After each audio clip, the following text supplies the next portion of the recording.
Европейский Союз поддерживает Киргизстан с этим проектом в планах Киргизстана по цифровизации. У нас здесь именно в этом проекте учитывается помощь популяризации, цифровизации среди молодежи, среди женщин, среди людей, живущих в разных регионах страны, в сельских местностях. Особенный упор и внимание на Баткенский, Ошский и Каракульский район.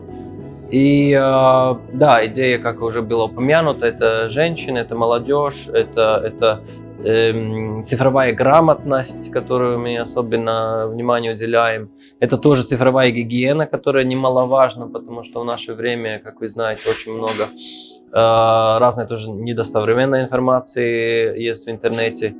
Так что да, очень охватывающий проект, часть европейской помощи здесь в стране по вопросам цифровизации.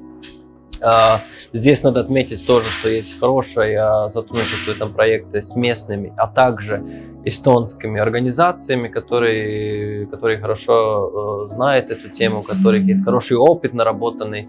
И мы полагаем, что это вот отношения, эти сотрудничества эстонской и киргизской организаций, сильных в этой сфере, тоже поможет перенятию лучших практик Европейского Союза здесь, в Киргизстане, по темам цифровизации.